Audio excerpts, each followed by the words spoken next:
ఇక శ్రీహరికోటలో high alert కొనసాగుతోంది. ఇస్రో భద్రతా వలయంలోకి వెళ్లింది. భారత్ పాక్ మధ్య యుద్ధం జరుగుతున్న నేపథ్యంలో ముందస్తు జాగ్రత్త చర్యలు చేపట్టారు అధికారులు. శ్రీహరికోటలోకి వచ్చిపోయే వాహనాలతో పాటు గగనతలంలో కూడా నిరంతరం పర్యవేక్షణ కొనసాగుతోంది. ప్రధానంగా 11 ముఖ్యమైన కేంద్రాల్లో భద్రత కట్టుదిట్టం చేశారు. శ్రీహరికోటతో పాటు బెంగళూరు, తిరువనంతపురం, అహ్మదాబాద్ తదితర కేంద్రాల్లో భద్రత పెంపును పెంచారు.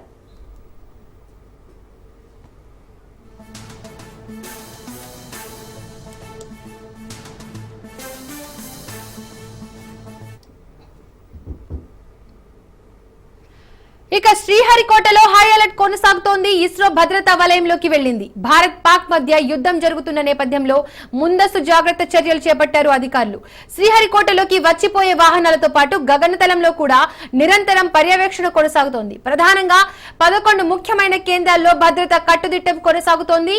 శ్రీహరికోటతో పాటు బెంగళూరు, తిరువనంతపురం, అహ్మదాబాద్ తదితర కేంద్రాల్లో భద్రత పెంపును పెంచారు. ఇక ఈ అంశానికి సంబంధించి పూర్తి అప్డేట్స్ మా ప్రతినిధి చరిత్ ఫోన్ ద్వారా అందిస్తారు. చరిత్,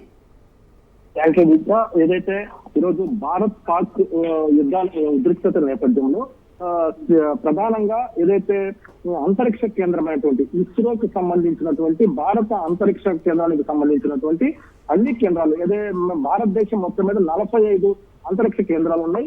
ఇవన్నీ కూడా ఇస్రో అండర్ కంట్రోల్ నడుస్తుంటాయి. వీటిల్లో ప్రధానంగా 11 కేంద్రాలు ఉన్నాయి. ఈ 11 కేంద్రాలకు సంబంధించి అన్నిటి దగ్గర కూడా ఈ రోజు భద్రత కట్టుదిట్టం చేశారు.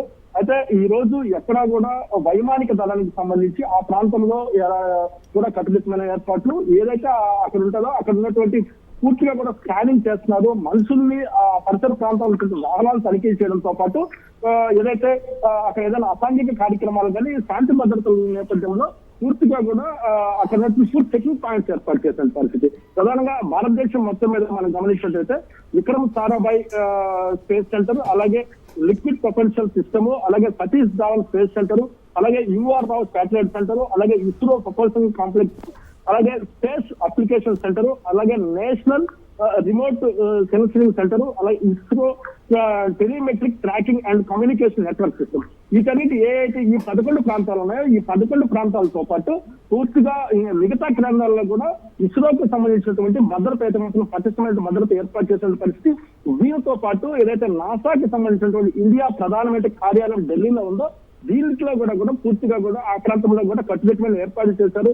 అంటే ఏదైనా సరే జరగడానికి ఉపద్రవం జరిగినా కానీ ఏదైనా శత్రు ముక్కలు మన దేశానికి మన మీద దాడి చేసిన పరిస్థితులు ఇవి ఏదైతే ఇస్రోకు సంబంధించిన ప్రధాన కేంద్రాలని కూడా సముద్ర భూభాగానికి దగ్గరగా ఉంటాయి. అంటే ఇటు నావికా దళం నుంచి కూడా ఏదైనా విపత్తులు సంబంధించిన పరిస్థితుల్లో ఇటు నావికా దళాన్ని అలర్ట్ చేయడంతో పాటు అలాగే వైమానిక దళాన్ని కూడా అలర్ట్ చేశారు.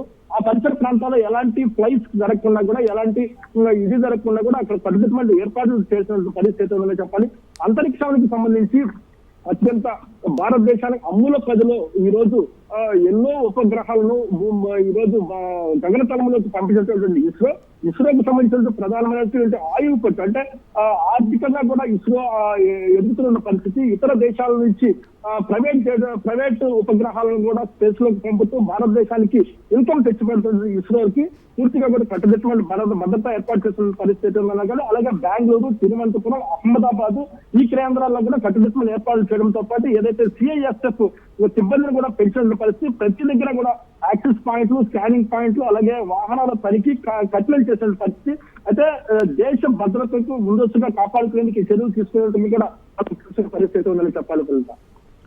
Thank you Charith.